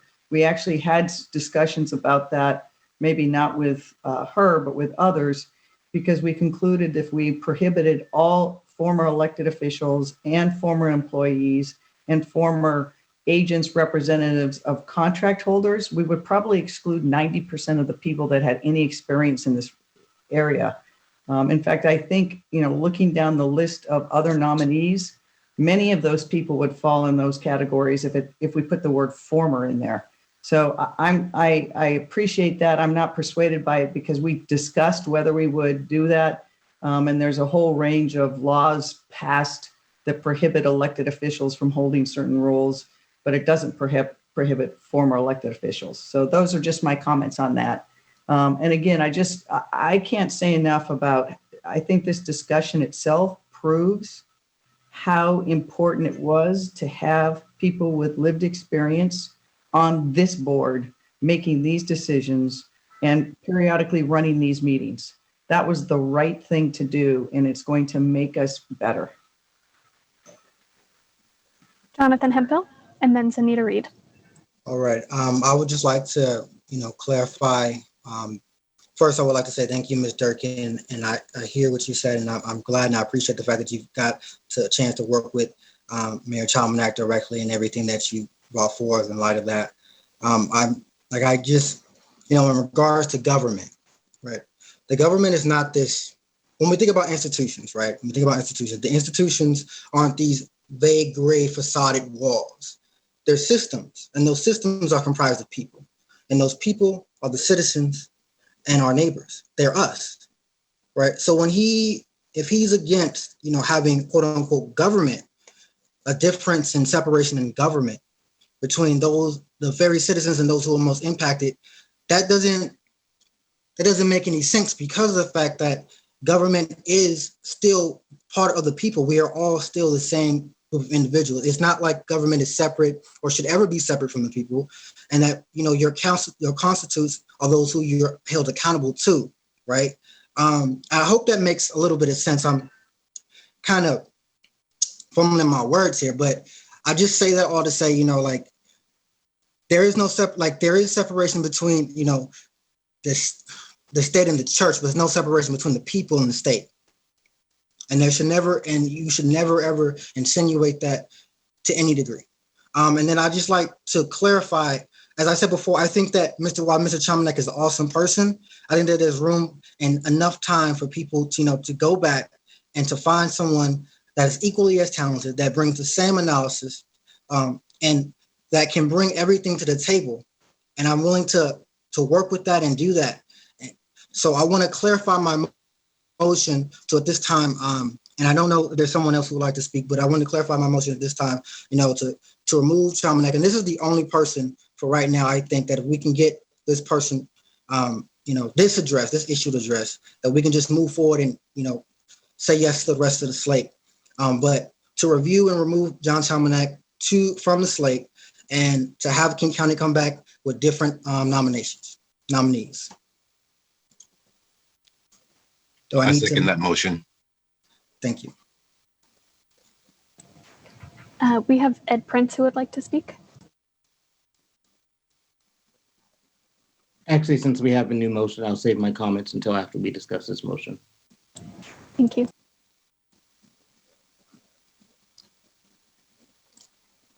Can I have The motion is to temporarily.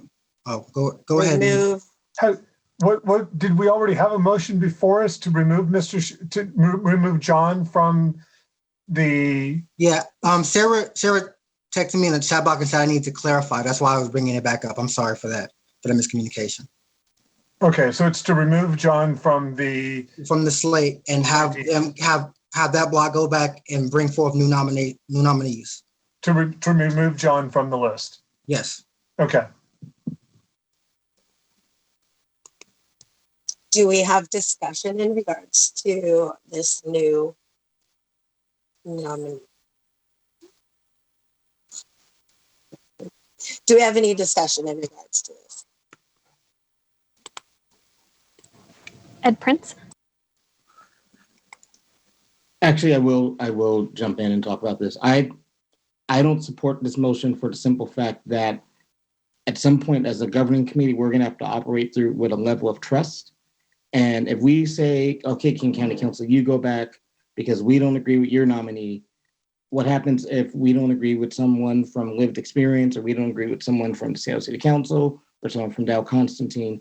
We have to, if we're going to do this work, we're going to have to do it with a level of trust. And I think doing that right now, removing that right now, it's not operating from that level of trust I believe we need to work from. Anita Reed.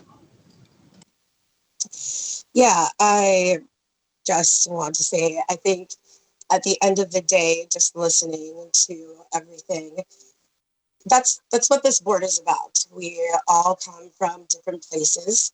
And even if we are not agreeing, I mean, that's what we're saying. We can all trust and believe that we have brought forth clearly the best person to represent our principalities. Even if I'm not feeling totally 100%, on board with that, we still at the end of the day are going to have to deal with disagreements and things like that. So I think as long as we're bringing the theory of change and centering every single decision that we are making, on those, and making sure that we're bringing forth the best for everybody, I just think that I'm also the same as, is it so hard to say maybe I have somebody else that I might want to bring forward that hasn't been in this position that would love to be able to be here and make these same decisions. I just think that we should be willing and open to that conversation too. If, you know, could you bring somebody else to the table that you trust and believe that hasn't been able to have this opportunity to help make change? Also, that's just all I want to say. I guess I'll say this final thing before we go to the vote, or whatever comes next. That, like, I don't think that this is a matter of like trust. I believe and I trust in every individual on this board. I've watched you guys. I know your track records. I know like everything, and I appreciate the fact that you guys have taken the initiative to step up and be a part of this, and to, you know, make changes that will be instrumental in solving the homelessness crisis from not a left or right, but from a right or wrong perspective, and for the moral lens, right? And I said at the very beginning that I look forward to bearing witness to the work that you all do, and with that, in the spirit of that trust, I fully trust. Like when I saw the candidate and I looked at Mr. Chalmanack, I spoke to Mr. Chalmanack. I spoke to some of his folks on his corner, and I said that, like, this guy is an awesome guy, if not for, you know, this issue. So I trust fully that they can go back, and it's not like I trust fully that they can go back and find someone just as awesome as this guy that checks off all these boxes, that brings everything just as Mr. Chalmanack can, and bring that candidate forward so that we can make sure that the implementation board is stacked with the best folks possible. It's not about trust, it's about making sure that the implementation board is stacked with folks that have the analysis that is necessary and required to make the pivot, to make the 180 in the crisis that we're currently in regards to homelessness. That's all I have to say. For real this time. Thank you, Jonathan.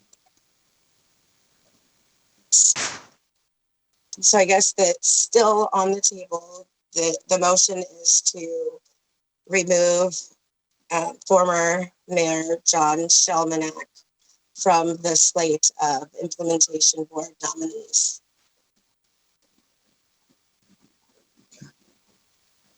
I guess we'll have to do, would it be a vote? I don't know. Yes, and this is Sarah. Yes, Zanita, and if you're ready to call the vote, I can do that. Okay, I guess we will be doing, yes, Sarah, if you could do roll call for that vote. All right, so confirming this is to remove John Shelmanack from the implementation board appointee slate.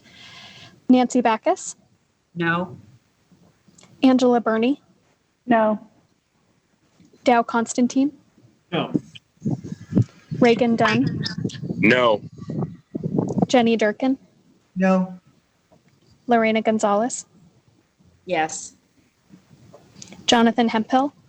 Yes. Andrew Lewis? Yes. Kirk McLean? Yes. Joe McDermott? No. Ed Prince? No.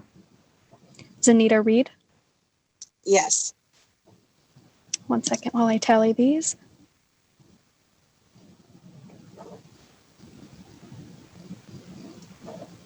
That is 5 ayes, 7 nays.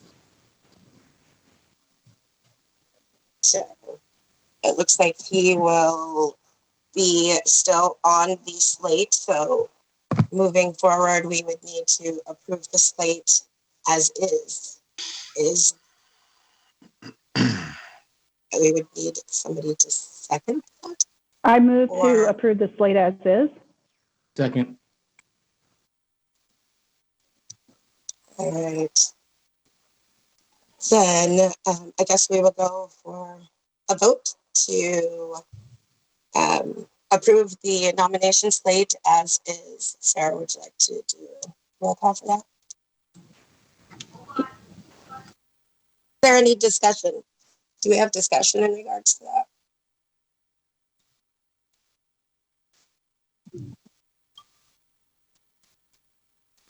I see no hands raised. Oh, go ahead.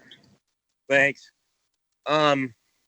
Yeah, appreciate the good, honest discussion and debate that we had. That was a good and promising sign. I would just say that putting together this Homeless Governance Commission was incredibly challenging for everybody involved. And if we are really going to make a marked difference in the number of folks experiencing homelessness in King County and the surrounding communities, we are going to have to really work hard across the aisle, trusting one another across jurisdictions and across various experience points to try and make it done, make it happen. And so I think there's a good group of folks here that give us the right direction. I would also say that we've got a lot of really tough votes coming up. Selecting a CEO is one of them that really are going to make a huge difference in the amount of people, a number of people experience homelessness. And so I'm optimistic that we have what it takes as a group and with this committee working with us to get it done. And I would urge your support of the slate.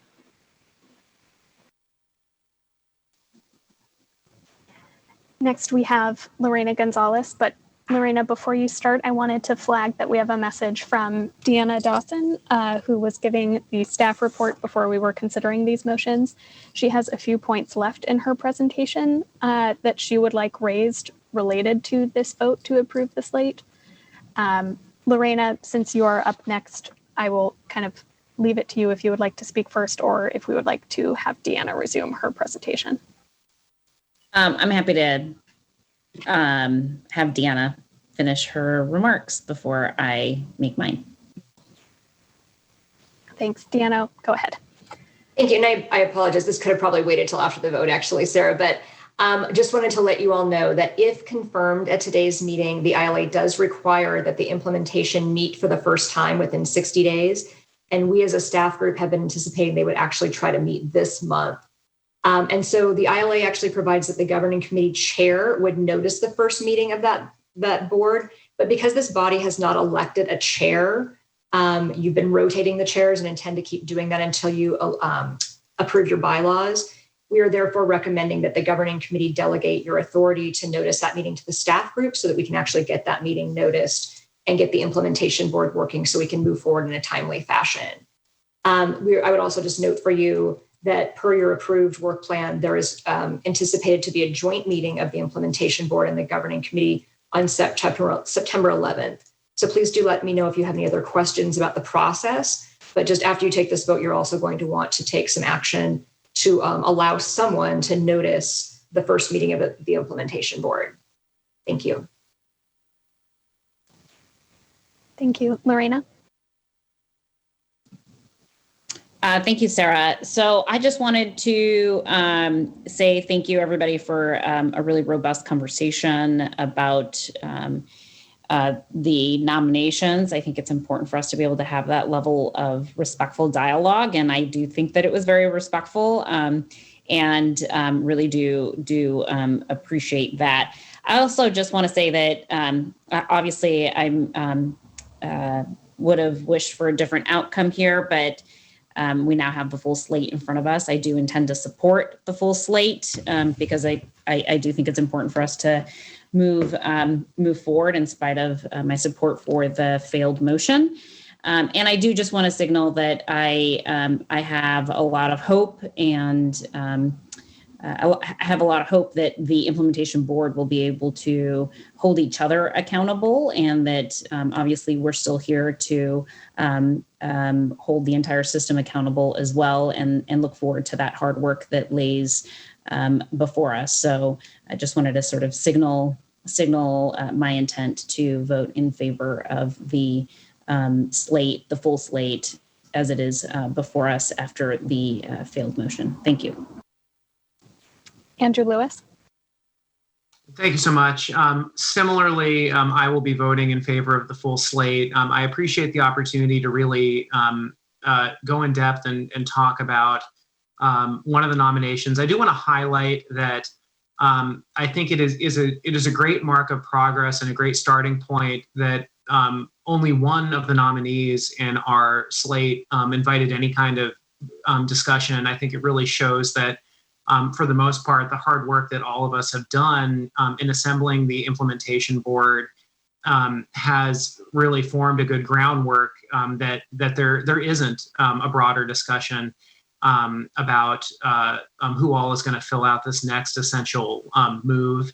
And I do appreciate that, this foreshadows, as Councilmember Dunn had referenced earlier, that there will be a lot of really tense discussions and conversations on this board. But I think we set a good precedent today in being able to do that in a respectful way, being able to do that in a way that elevates all the voices on this board.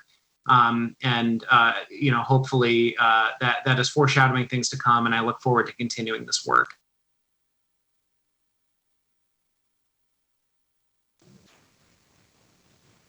There are no further hands in the queue.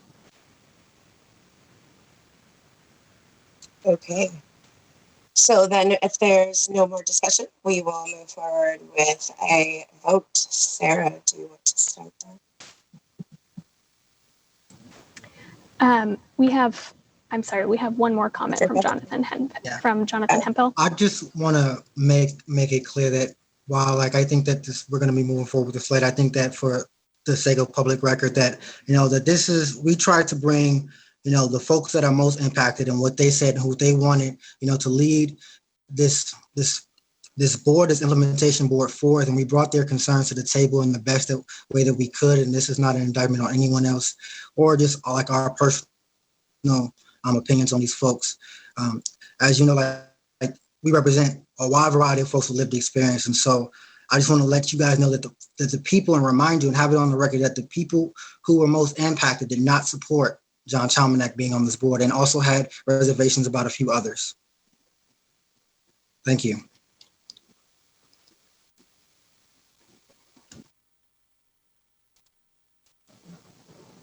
Thank you, Jonathan. So again, I think we will be moving forward with a vote to approve the slate as a whole. Sarah. All right, this is the vote to approve the slate of implementation board member appointees as presented. Nancy Backus. Aye. Angela Burney. Aye. Dow Constantine. Aye. Reagan Dunn. Aye. Jenny Durkin. Aye. Lorena Gonzalez. Aye. Jonathan Hempel. Aye. Andrew Lewis. Aye. Kirk McLean.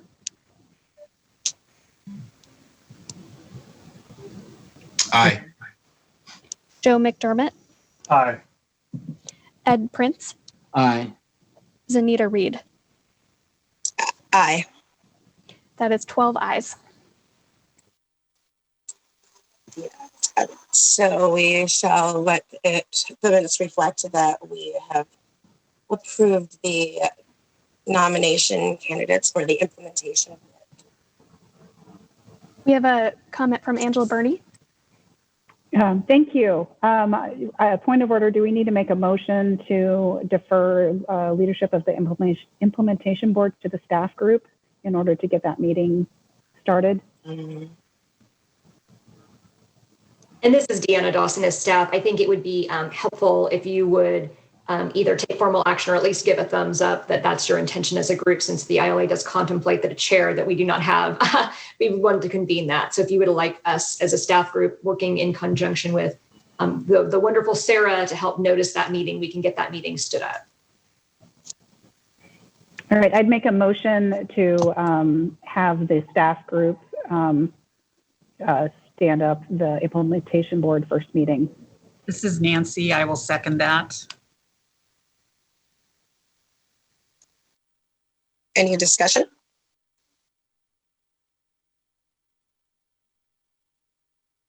Okay. Do we have to take a vote for this, or people just raise their hands? I don't know. Madam Chair, you could take the vote by acclamation and unanimous consent if there is no objection from the group, and consider the motion passed. Okay. Are there any objections? Nope. Okay, well, if there are no objections, then I would say it's a consensus with everybody that we will allow the staffing group to make sure that first meeting gets on the way. Thank you. Well, it is now 12:11, and I just want to thank everybody for coming today. And the governing committee is adjourned until our next scheduled meeting, August 20th from 10 to 12. Thank you, Zanita. Thank you. Did a great job chairing today. And I want to just say thank you to my fellow board members for a great conversation with respect, dignity, and being able to come to an agreement on how we move forward. Thank you. Thank you, everyone. Agree. Thanks, everybody. Thanks to the staff group as well. Yeah, Thanks, absolutely. everyone. Take care, everyone. Bye.